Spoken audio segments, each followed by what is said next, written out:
4, 3, 2, 1. Good to go. Hello and welcome to Force 13 Live. We're on, aren't we? Yes, we are.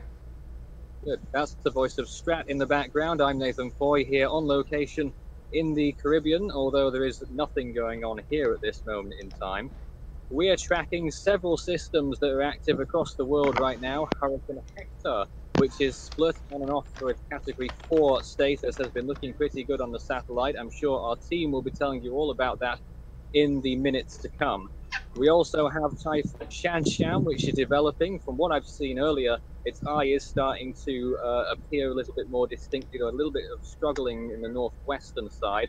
And there are many invests out there, and indeed the birth of Tropical Storm Ileana, which has just happened off the coast of Mexico in the last few hours.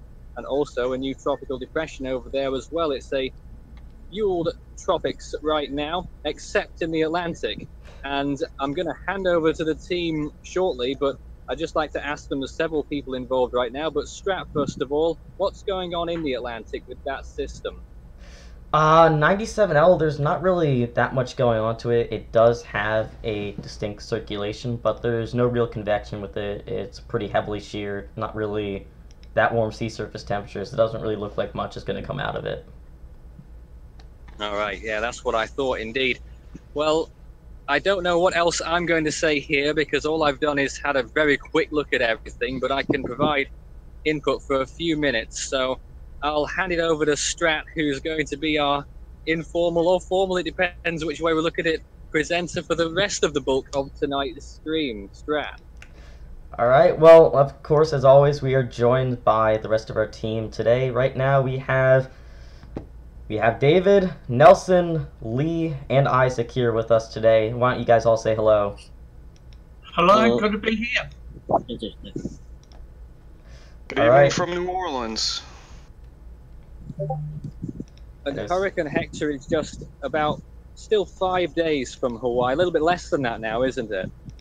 Yeah, it's a little bit less than 5 days. It is in the very northern edge of the cone right now, but it is in zone. It's always been looking as though Hector would pass just south of Hawaii. Watches and maybe warnings may be required on that one, won't they?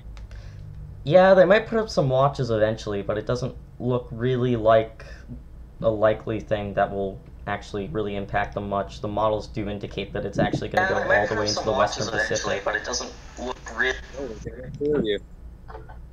Going on there. David, can we hear from you? Where are you? I am here and hope you what is it, day 3 down there? Day 3 over here. I don't know if I'm still on the camera, but you can see... Yeah, you're still on the camera. Away is the Atlantic Ocean. We're on the northern side of Hispaniola. It's a very interesting place, hopefully not too noisy. You know something, actually? It's getting a little bit cloudy, which is interesting. I wonder if we might get a little bit of rain later on. There was some rain last night, but we've not seen any daytime rainfall yet. Certainly nothing of a tropical storm origin or anything like that. If anyone does have questions for me personally over here, do send them in the next few minutes. I won't be here long, unfortunately. All right, so let's see. We are looking at, on the top of the screen right here, that's the GFS run right now, the most recent run. You can see that's where Hector's on the left side. It does bring it south of Hawaii. And, you know, the models, actually, most of them bring Hector all the way into the Western Pacific Ocean, still as a hurricane. Seems like this storm may be pretty long-lived. You also see on the right side of the screen there, we have Ileana coming in from the right side there, right by the coast of Mexico, missing the Baja Peninsula and mainland. You see it also trying to do a Fujiwara interaction with 12E there on that screen. What do you guys think of that? Wow, I can't actually see it, but I can imagine what it does look like. What I can see is what looks like Shanshan. Yeah, there's Shanshan there right on the middle of the screen. It looks like it's been starting to develop a bit of an eye feature, although pretty ragged over the past few hours on screen. And if I'm not mistaken, there's also another invest down to the bottom left there. 93W and yeah, 96W. me double check Yep. that for you, but I'm pretty sure you are correct in saying that. There is, in fact, 95W, 96W. And the Joy Typhoon Warning Center has issued a tropical cyclone formation alert. I think Nathan and Strat is 493W. However, Shanshan, it's 293 nautical miles east-northeast at UA2, tracking north-northwest, 11 knots. It has developed a ragged 12 nautical mile eye. Sea surface temperatures 28-29 Celsius, and it continues to track along the western periphery of a north-south oriented subtropical ridge to the northeast. By the 72-hour mark, 17W will continue a northwestward to northwest track along the western periphery of the steering ridge. And Nathan, they have it, the intensity peaking at 85 knots. That's Shanshan, right? Yeah. So that isn't that a good deal down from what it had previously? Fortunately, yes. Considerably. They were saying, what It were they was saying, 95 90. knots before? Yeah, something like that. It looks like the storm's been taking longer to organize than they initially thought. You can tell bottom left corner and in the center of the screen here that the storm is struggling to organize into a stronger system. And also there's the track for the storm as well. It's interesting to note, it's taking a similar track to Zhangdari. It seems to have a very similar steering pattern with the system. Somewhat. Not entirely, obviously. This one's going to bend off towards the northeast, last I saw. Is there any indication at all from models that it might do something different? The GFS or not the GFS, the HWRF actually brings it all the way through the Japanese islands before trying to make a turn to the east. It moves it further west in general than the other ones do. There's plenty of different image varieties there of Shanshan in particular that I'm seeing. If you've got any questions on our live stream, I can't see them, but tag Force13 all in text. Strat, is there anything, or anyone, is there anything there at the minute? Someone's asking, Norwich Atkins asking how we think Hector will play it after it passes Y. What do you guys think about that? What I've been thinking is a blend between John and Aoki. It's quite, I mean, I sort of say this a little bit tongue-in-cheek, but 1994, John, plus 12, 2006, Aoki, plus 12, 2018, will it be Hector? Well, one or two models indicating, and I don't know if they still are, but they were indicating that Hector will make it into all the way to the Western Pacific, and very few storms do that. Yeah, most of the models are in agreement that it is going to track all the way into the Western Pacific. Most of them saying it'll still be hurricane or typhoon intensity at that point. Is there any indication that Hector could strengthen towards Category 5 status on approach to Hawaii? Let me take a quick look at that for you guys. Right now, it seems... It's a Category 4 system. Models, the HWRF brings it up to 123 knots and 120 again. They don't say it'll reach Category 5. The GFS is pretty similar in regards to that. It's a very small system, so it's certainly got every chance of maybe getting towards that threshold. Who knows? Yeah, as we know, the old curse on Force 13, since 2009, every vacation except one, Holiday HQ over here, has seen either a Category 5 or a retired storm occur. I don't know how we managed that, except one, and that was the time in 2016 when we were 300 miles from Hurricane Earl. But there we have it. Unfortunately, due to my limitations here, and of course it's natural to have them, I'm going to have to vacate from this call, but I obviously wanted to be present to see this live stream, and I hope it goes well for all of you. All right, thank you for being here, Nathan. Appreciate it. All right, thanks. All right. Strat, Yeah? National Hurricane Center in their technical information indicates Hector continues to exhibit an impressive satellite presentation, and a microwave overpass suggests that Hector is likely or is about to complete a eyeball replacement, with the eye becoming more defined. Yeah, in a couple hours ago, it did seem like the eye was clouding over, but it seems to be clearing again. Was that you, Nelson? So we have Okay, let's see. We have someone asking, do we see 97L developing into at least a tropical depression? What do you guys have to say about that? I'll just have a look at 97L. I was just looking at the discussion. That's the one up near the Azores. Continues to produce limited shower activity. Environmental conditions expected to be only marginal conducive for the layer to acquire subtropical tropical characteristics, while it moves little over the next day or two, and then it's supposed to move north-northeast throughout Tuesday, and formation through 48 hours 30%, and day 5 30%. Yeah, based off of the satellite imagery, there's no real strong convection near the center at all. It's pretty unlikely that the storm gets named or even to a depression. Let's see, there was another question earlier asked whether we think that one of the systems in the Eastern Pacific will hit Mexico at all. Unless there's a significant shift eastward in the tracks for Ileana, it seems very unlikely that there will be any impact on the mainland.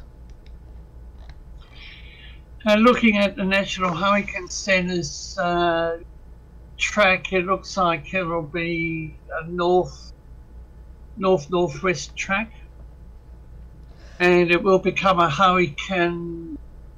What is it, about 1 a.m. on Tuesday? Yeah, let me check this again for you. I know the models, or at least the National Hurricane Center, say Ileana is going to dissipate in around 3 days, while it brings 12W to, or 12E to hurricane status. That seems to be in line, and then it develops the other area of interest down here and brings it northward, interacting with 12E later down the line, which is pretty interesting to see. Nelson, what are we seeing here on the screen right now, Nelson? Right now on the screen we're seeing the infrared view of Shanshan. It shows really a lot of the disorganization that you can't see in the microwave imagery, which is coming up now. You do see in that imagery that there is an eye beginning to form, but if we go back to the deeper infrared, you can see that there's no real eye wall, no strength to it, and it's probably the reason that it has not strengthened to previous forecasts, especially that of the GFS. Yeah, I know some of the models earlier were predicting it to get to major hurricane status, or at least Category 3 status on the Saffir-Simpson scale. Most of them seem to have backed off from that, although the GFS is still pretty distinctly trying to push it. Its latest model run, if I'm not mistaken, does try to push for Category 3 strength on this system. And it actually tries to make it as strong as possible right up to the approach of landfall. It doesn't make it a Category 3 strength anymore, but it brings it pretty close right before landfall. And that is correct. And one of the interesting things about the GFS, it's been consistently the most bullish model in terms of the intensity of the storm, but also the GFS has the storm going much further south of Tokyo than the other models have it before finally recurving to the northeast. Yeah, that's also something to notice. HWRF has it making landfall north of Tokyo, actually, and the CMC, although not really the most reliable one out there, also has it moving away before even reaching Japan, although that's unlikely at this point. Let's see, if we go down here, models tend to agree that it's going to move northwest generally over the next couple days before stalling a little bit and then moving pretty quickly to the northeast away from the mainland. And Strat, I'd just like to jump in here and just add there will be a brief period going by the Navy's advisory that there could be a short period of the tracking west-northwest. As it approaches the mainland? Yep. So it's, what did I say, northwest? West-northwest. And it's northwest now, it could go to a west-northwest, then curve, skirt the eastern side of Japan, and then adopt a northeasterly direction. Yeah, that's what it seems like the GFS is pushing really hard. That's why it brings it further west in general. Was it? Someone asked in chat, do we think 11E will become a hurricane? The odds of that are pretty low, especially due to its interaction with 12E that it's going to end up having. And Strat, if we can, just to show you what I was saying about the GFS model run, I'm about to bring it up right now. And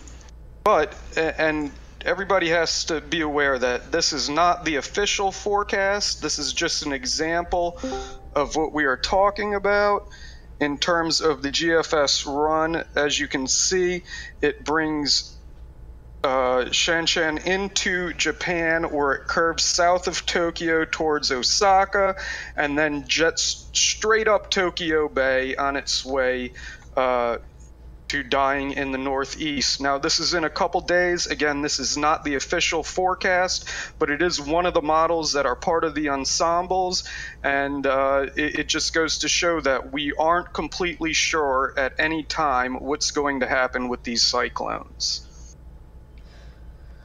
Yeah, you're completely right in saying that the GFS definitely pulls it further west than the other models in general, but it does show that there always is uncertainty, because that is within the cone. You have to keep that in mind. That is a possibility of potentially happening.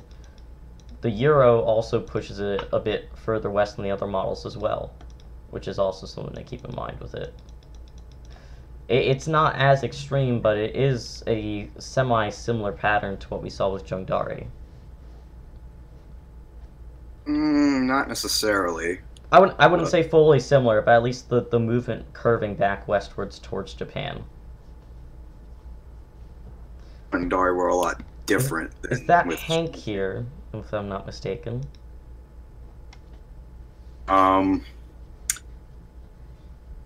Exactly the same.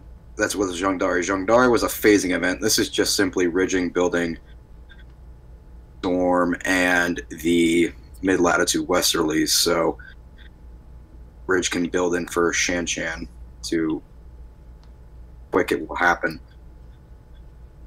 Happens quicker, it'll move further west. Happens later, it'll probably Tohoku, I guess. So that seems more unlikely. I think it would move more towards the Tokyo area at this point. Yeah, Hank, it's nice to see you. What are you thinking of the situations right now in the tropics? Too many systems. What do you think's happening with Hector specifically right now? Like we were talking about earlier, completing an eyewall replacement cycle. What have you seen happening with the system? I mean, it's just kind of oscillating back and forth. Imagery has been kind of difficult to get because it's been getting out of the Go 16 range, so tropical tidbits imagery is even more useless than it already is. So I've been using Go 15 imagery, and it's in and out. I haven't really looked at microwave imagery recently, but it could be undergoing yet another eyewall replacement, but it's kind of hard to tell. Really quick, I could probably get a better idea of the actual... Oh, well, RAM's not working for me, so... Yeah, RAM's been going on and off today. I pulled up a couple satellite imageries that are actually on the stream right before they went down, if you want to pop there, take a bit of a look. Based off what they're showing a pretty heavy increase of convection surrounding the eyewall of increasing intensity. It does show the northwest side being the weakest, but it's pretty solid right around the whole eye at this point. The eye itself looks to be starting to warm again, and the cloud tops around it certainly seem to be getting colder. I'm more focused on the eye. I mean, the convection's been kind of persistent, and the whole CDO has been pretty persistent in its whole nature, but the eye has just been oscillating in and out, both in terms of size and in terms of temperature. It seems like it's beginning to sort of contract a bit, but it's also beginning to warm. So it's kind of hard to tell really what's going on, and until we get that microwave imagery, it will be, more certain as to whether or not the storm is undergoing as to whether the core is undergoing some structural changes yet again. But now it's about to enter the Central Pacific, would be the first storm to do that this year. And it's a Category 4, could become a little stronger, the current forecast suggesting that's going to, weaken a bit, and that makes sense because there is this trough situated to the west of Hawaii that is going to slowly move towards could induce some shear over Hector, though at the moment it's kind of hard to find good satellite imagery because, again, imagery in the western, the Central Pacific is kind of scarce between GO 16 and Himawari.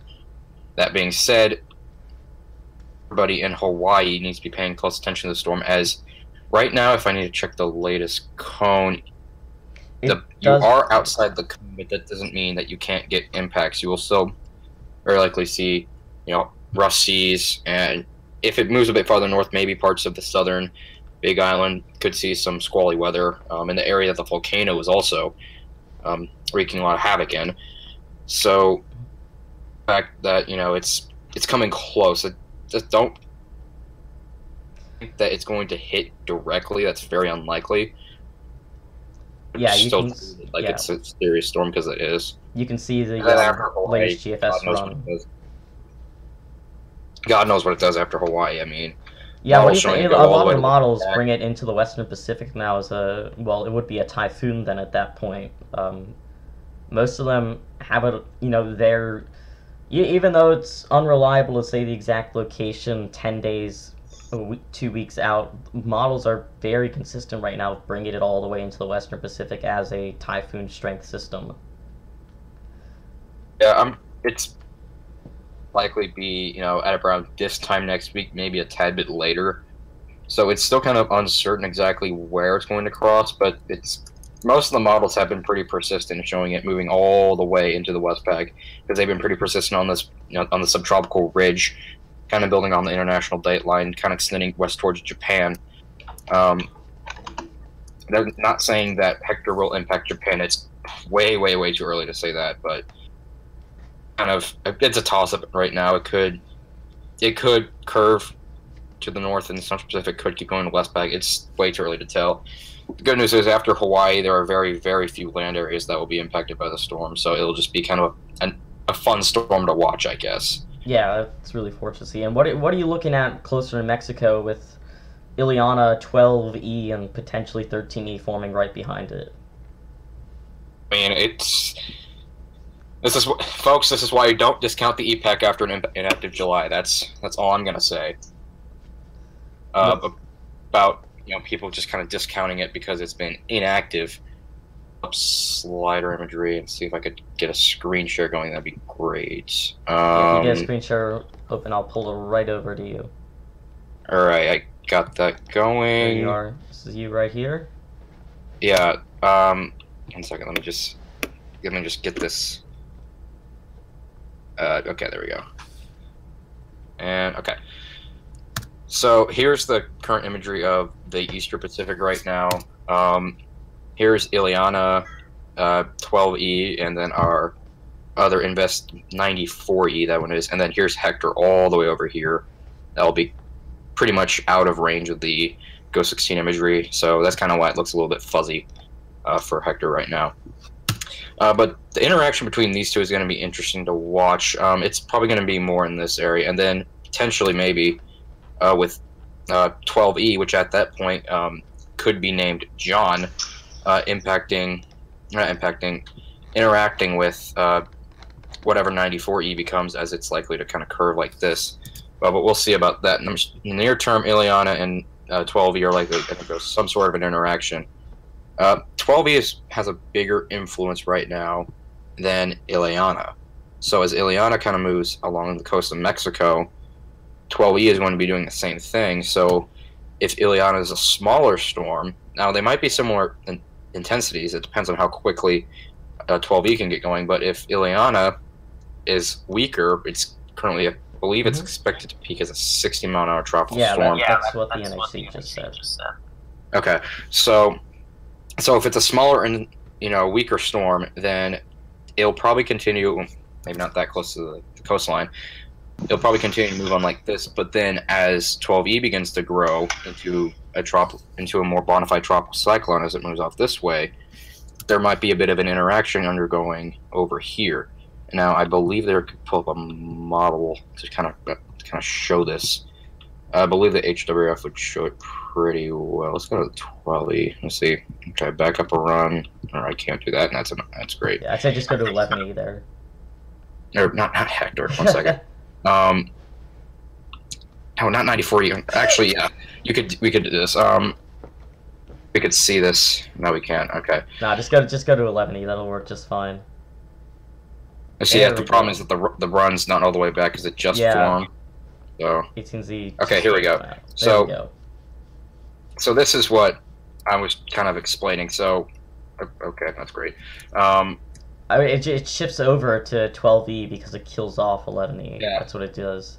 Yeah. If you go to the HWRFP, that'll work better. Yeah, that's what I was trying to do. If you go to 11E for it, that'll work. Let's see. Okay, there we go. So here's what I'm trying to explain. So here's Ileana. Probably not going to be that small, but still kind of in that realm. And then you can see here is 12E growing. At this point, it would be a tropical storm. And the next name on the list is John.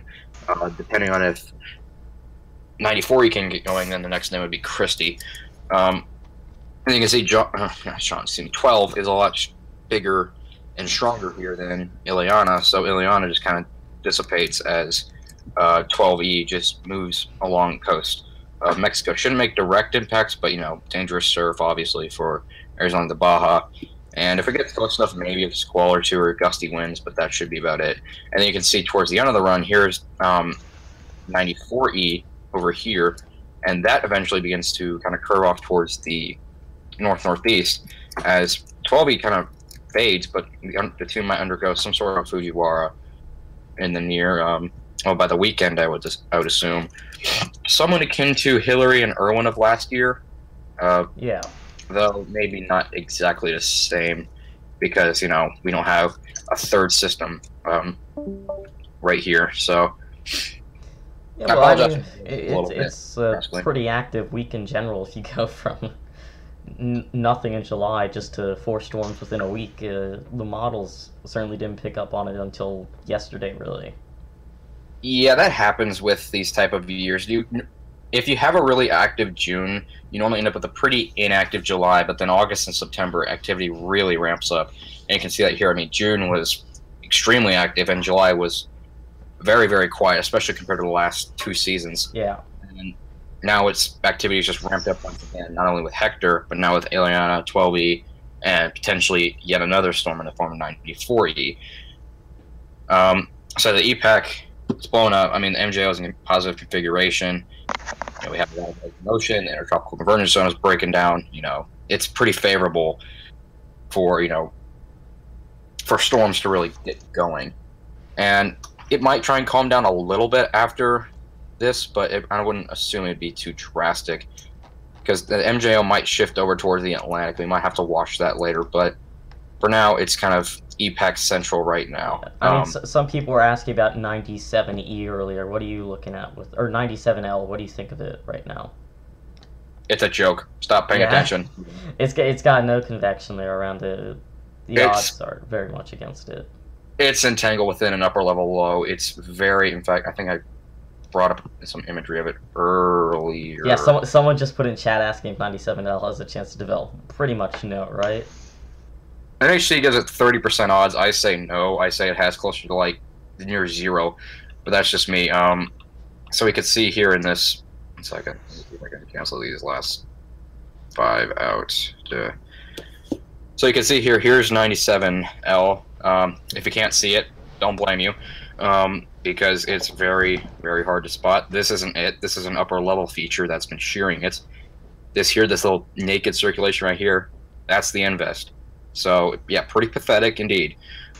And as long as this upper level low is still here, its shear is going to remain over the system and not going to allow convection to really grow. You can kind of see in these frames that you can see some thunderstorms try to get going, but they just immediately get sheared. And that's just because this right here is just such a prominent feature shearing this thing out of the north. In fact, yesterday I saw a sounding that showed 55 knots of shear over the system. And that's pretty insane. You don't usually see shear that high. Not with tropical systems. Not with tropical systems, of course. So the fact that it's not ripped apart completely is kind of surprising. Yeah, I mean, it's just a naked, elongated, surface circulation. In fact, let me see if I can pull up an ASCAT and see if there's any sort of, see what the, oh, wow, okay. I did not expect it to be that zoomed in. If I can figure out which one it is. So I'd assume it's in here somewhere. Yeah, the ASCAT pass missed, didn't it? Let's see, did it miss? It's...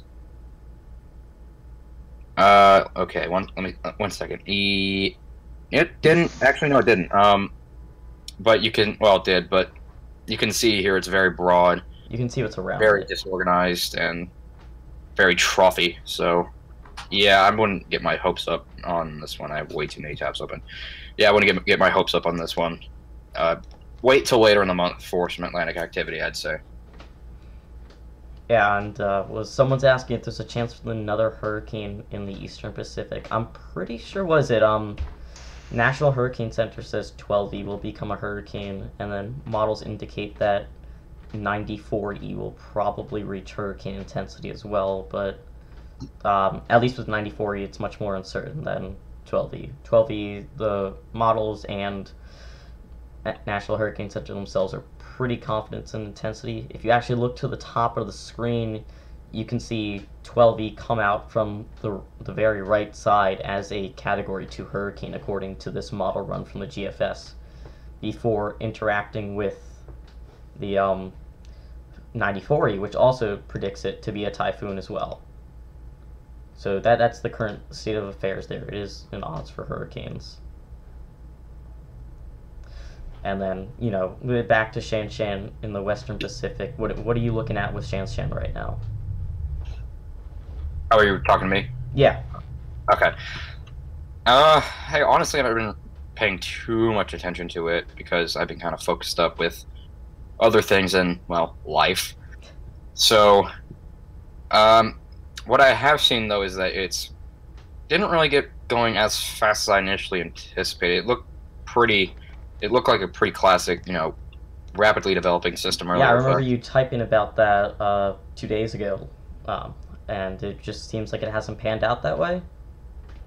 Yeah, I would assume it's just because, the inner core is kind of... There might be some issues with organization and just kind of that sort of jazz, but honestly, it might just be because, something happened. Maybe it's just dry airs entrainment. I don't know. I haven't really been paying too much attention. But I could get you... just give me 1 second. Let me see if I can pull up. Yeah, and it's pretty fortunate for Japan speaking, because it did look like it was going to do better. It's still in a favorable environment, and earlier forecasts from the Joint Typhoon Warning Center has it as a more intense system than what it actually has turned out to be. Yeah, 1 second. I don't know what's going on with my imagery here, but... Yeah, there. I see it in the Western Pacific for you right now. Well, Isaac, while Hank's doing that, just to reiterate the position of Typhoon Shanshan, it's near 25.7 north, 146.6 east. In the last 6 hours, it's been moving to the north-northwest at 11 knots. The maximum sustained winds are about 80 knots, gusting to 100 knots. It's got 64 knot winds. out to 25 miles in its weakest quadrant, and the 34 knot winds are out to 115 miles in its weakest quadrant. Now, we showed you the track of Shanshan earlier, and most of the models do agree that it will approach the mainland of Japan before being caught up and moved to the northeast at a rapid pace. Now, the good news is it won't be over the nation for long. The bad news is the middle part of Japan, including the prefectures around Tokyo, have been getting lots and lots of rain all through July. Currently, there are advisories for most of those prefectures, and indeed there are warnings for some of them indicating that the rain is loosening ground and there are mudslide risks, so Shanshan will not help them. Yeah, there's been a pattern in Japan. There was already very severe flooding earlier in July to mid-July before Jangdari came and delivered even more rain to southern Japan, and it looks like now that Shanshan will just continue that because it's a pretty broad system on satellite appearance, as you can tell. It's going to bring a lot of moisture with it, not just to the landfall area in general, if it actually makes landfall, but to pretty significant areas of Japan surrounding it as well. Yeah, so I'm just kind of drawing out this little synoptic map right now, kind of actually helping me kind of understand the whole situation, because I'm not really too keen on it. But what I am seeing is that this ridge that's building towards the northwest of the system, or yeah, northeast of the system, excuse me, that's actually causing it to move in this general, northwest direction, is kind of it's currently stuck in two different kind of troughing features. This one over here, kind of close towards the international date line, and this one up here near the Kamchatka Peninsula, that's going to be kicking out pretty soon. And then this one's going to be kind of retrograding to the west as well, so that will kind of nudge on this ridge to kind of, instead of build right here, it'll kind of force it to translate towards the west a little bit, and as a result, Shanshan will be doing the same thing. Now the question is, can this ridge kind of build itself? One second. Can it kind of build itself out a little bit more like this, if this trough can come in a bit, faster? Now, if we look at the GFS run, we can kind of see that here's your ridge right here, and kind of connect it with this one over here, in over here near the whatever you call it, the Sea of Korea, I think. I don't know. My brain's dead right now, so I apologize for that. So this ridge over here, not too far where Jangdari's remnants are. So Jangdari's remnants are right near the left middle of the screen there. Yeah, so this area right here. A bit further north than that, and right near where that moisture is. One second. Is it really all the way over there? Yeah. Oh. It's gotten a bit of a move on in the past day or so. That was fast. So yeah, here's this other ridge right here connecting over here, and then here's the other ridge that's currently steering the storm towards the northwest. Now, if this trough over here, which will kick out eventually, if the flow is flatline enough, then these two ridges will be able to kind of connect a little bit, and not fully connect, so it wouldn't just force Jangdari just straight, or not Jangdari, excuse me, Shanshan straight towards the west. Instead, there won't be enough time for that to happen, so instead it'll kind of make a break a little bit like that, so that Shanshan will just kind of nestle in between, move up into Japan, and then eventually this trough over here with Russia will come in, and then just eventually kick it on out to sea. Yeah, there's some indecision right now with the models whether or not it's going to go over Japan before moving northeastward, or stall just off the coast of Japan and then move northeastward.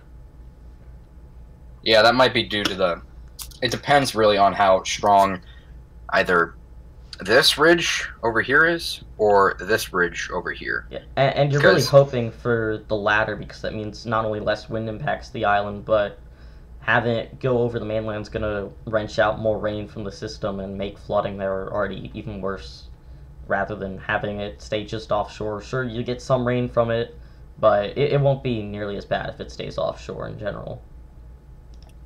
Well, it depends, because considering that it's already going to be pretty far north, you're going to have your center over here. Once you have these typhoons pretty far north, you could have a lot of convection that's kind of expanding towards the north of the center.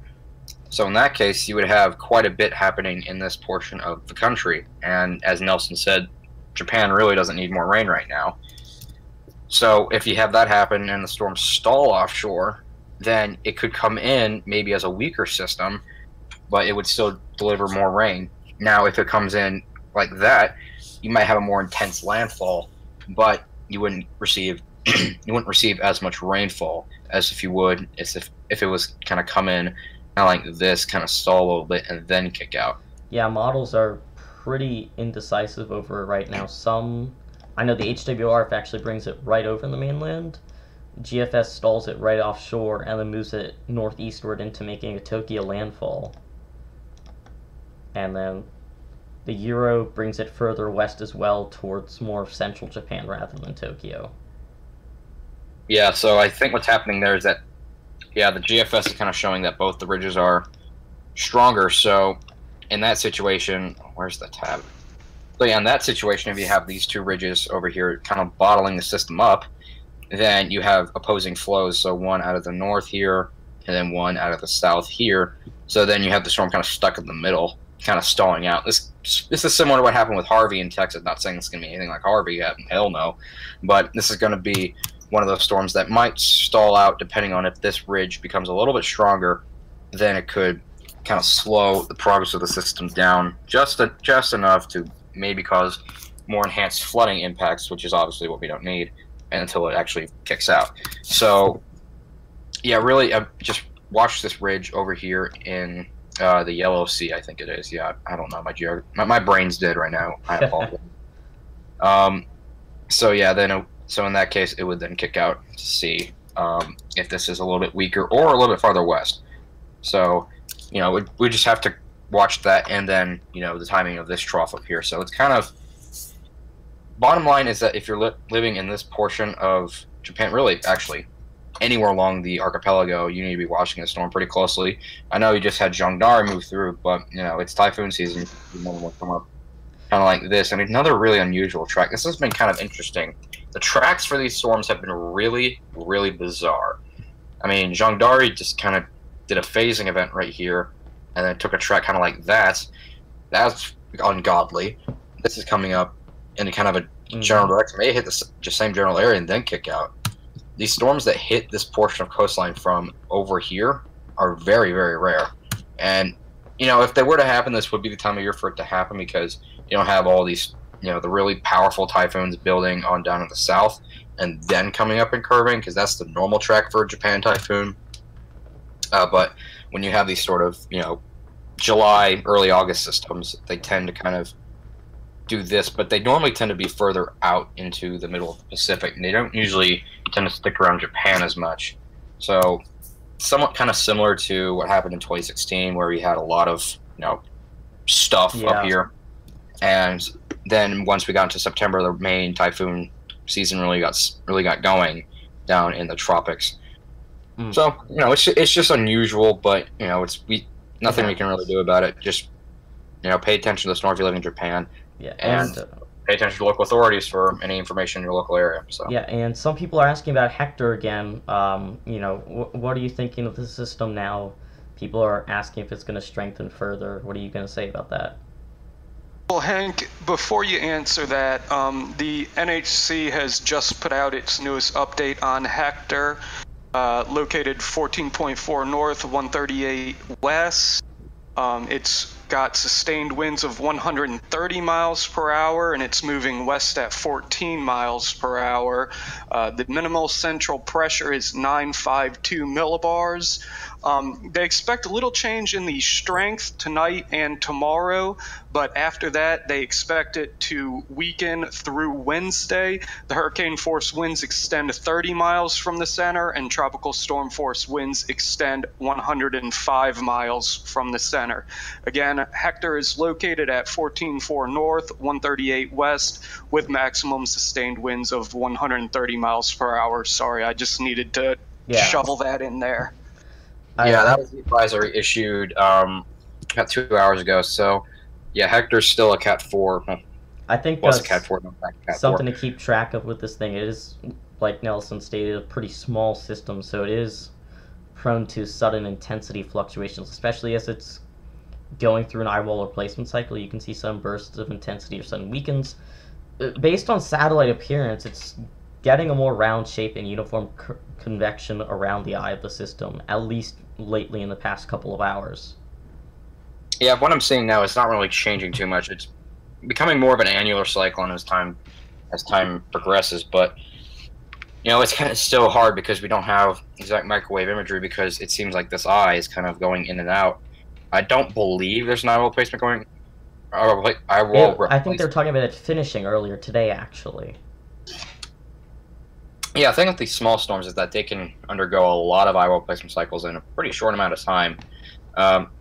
Recent example of that was Irma when it was going through the main development region. I mean, got how many eyewall placement cyclones that thing At least 3 or 4.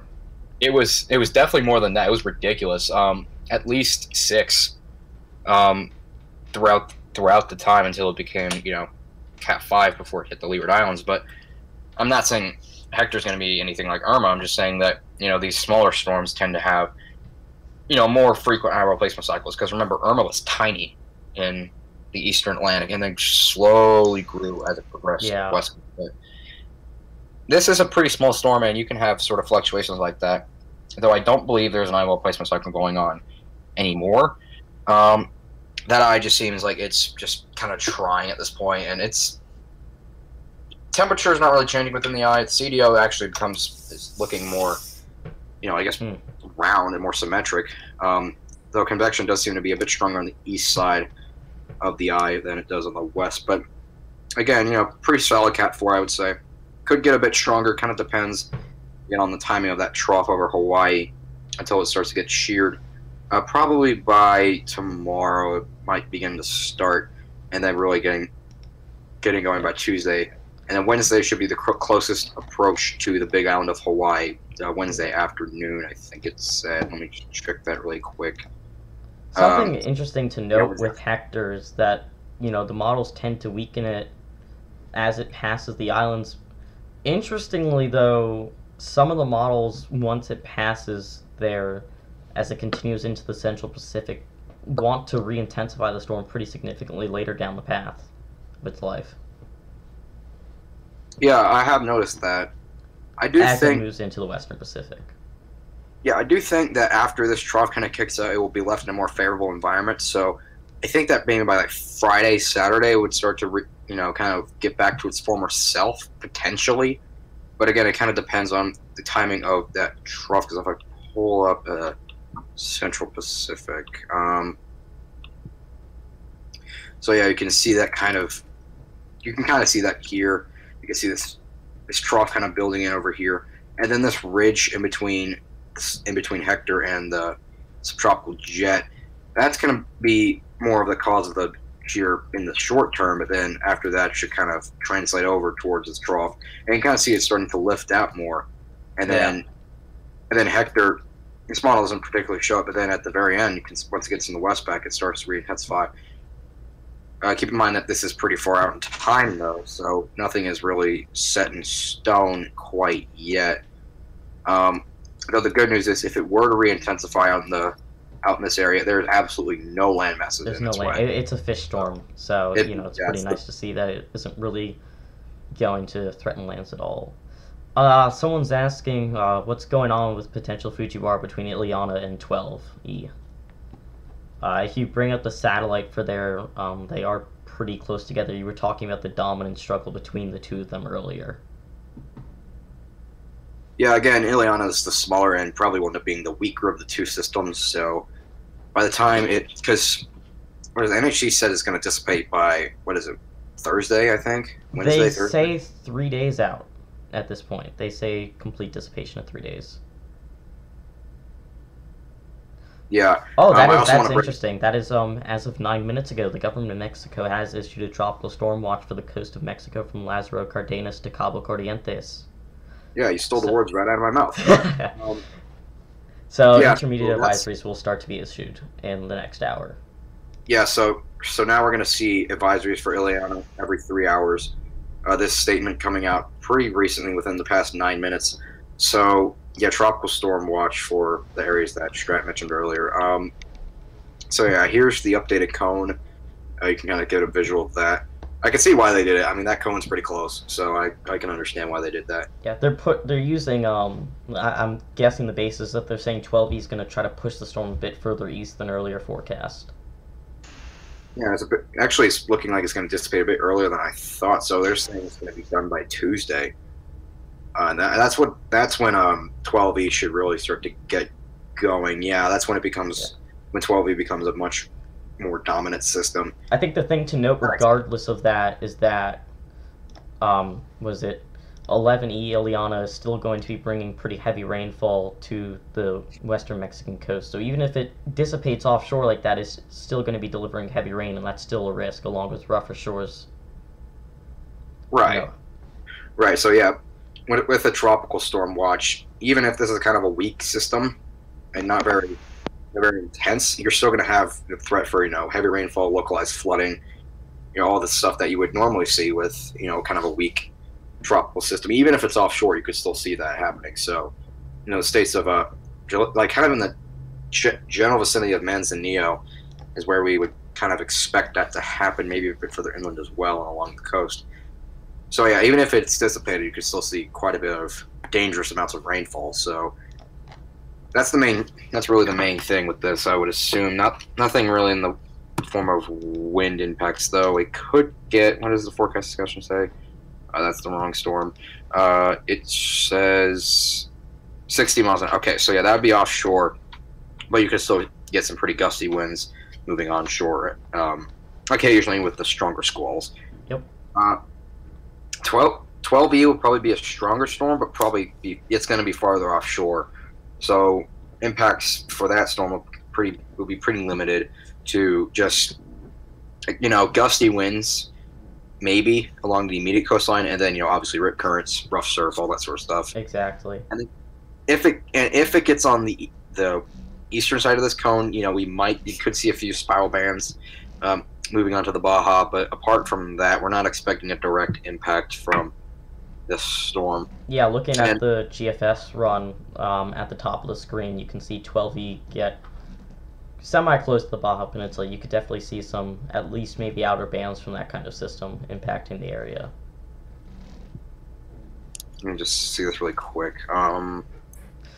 Someone's asking again if Hector's going to move into the Western Pacific. It seems likely at this point that it will end up getting there further down the road.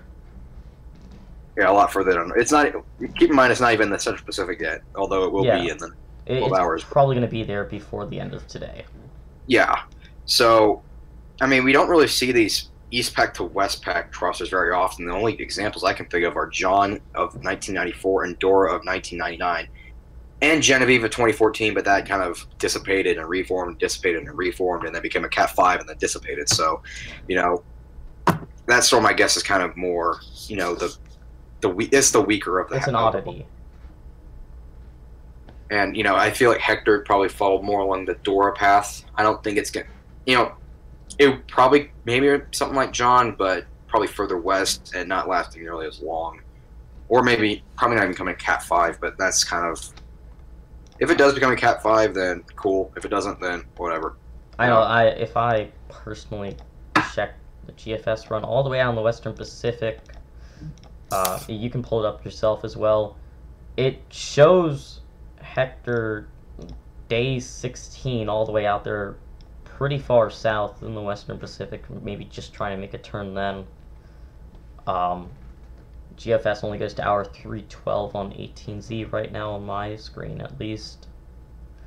But it's interesting to see it bring a storm that far west in this scenario. Yeah, you really rarely see these type of storms across. Even Central Pacific to Western Pacific is pretty uncommon. Usually storms that form in the Central Pacific tend to be weaker, and they don't get the chance to really stay strong enough to move that far west. So it's really interesting seeing a storm cross this far in distance. No, I mean there's nothing. It's at a low. It's at a low enough latitude and without really very many, dips in the jet stream to really pick it up. So, I mean, it's kind of, it's what Hector is. It's basically an ace machine. That's what I'm kind of seeing it as.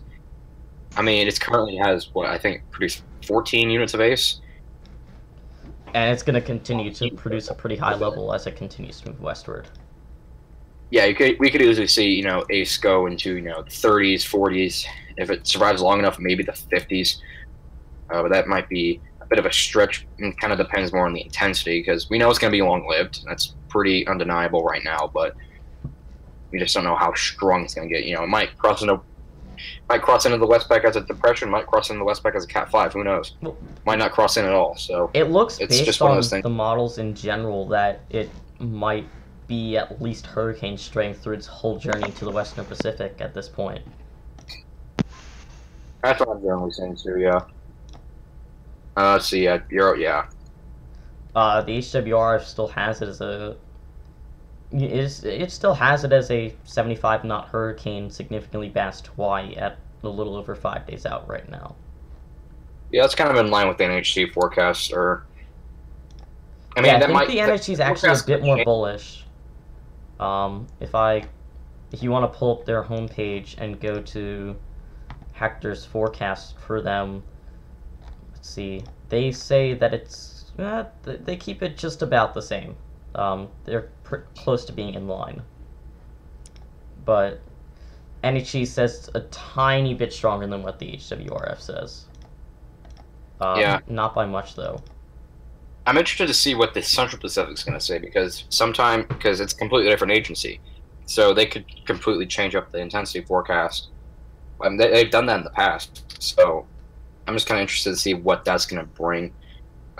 Hector should be crossing into the Central Pacific overnight, and then by morning, all responsibility for the storm will be handed over to the Central Pacific Hurricane Center located in Honolulu, and the NHC will just be taking care of the rest of the EPAC activity, which is still quite a bit, and whatever you want to call 97L, if you even want to call that viable.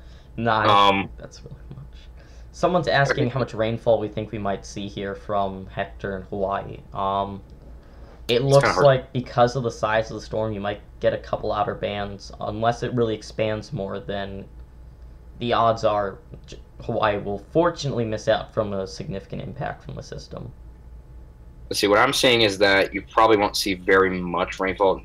This graphic's kind of showing, 2 inches of rain, but that's more with the spiral band it's more along the east coast of Hawaii because as those rain bands come on shore, you have, Mauna Kea, the biggest mountain on the face of this earth, that is just going to pull up all that moisture and be basically classic orthographic lift for all that moisture, and then that's going to come out and squeeze out of the atmosphere as rainfall. Mm-hmm. And it might not be too significant because the storm's again going to be pretty far south, but it is going to be something that you need to just keep a wary eye on. Yeah. Tropical storm watches, I would feel, are probably going to be issued for Hawaii by Monday, Tuesday.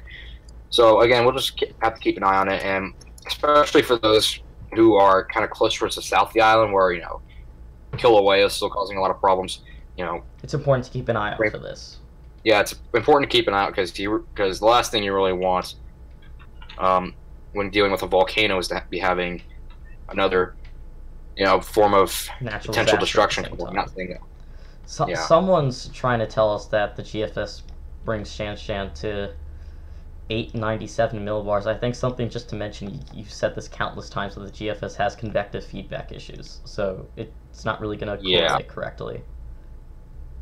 Yeah, so don't pay attention. So my general rule of thumb is to not really pay attention to, I don't even know where you're getting 897 millibars from. But my general rule of thumb is that try not really to pay attention too much to the pressure. Instead, kind of take a look at the wind speed, because you can see here, let's say this is a 935 millibar, Typhoon right here. But if we go into the sounding right here, we're probably going to find, yeah, look at that. That's what, 120. Wait, 1 second. Sorry, not 120. I'm stupid. 70 knot winds right here.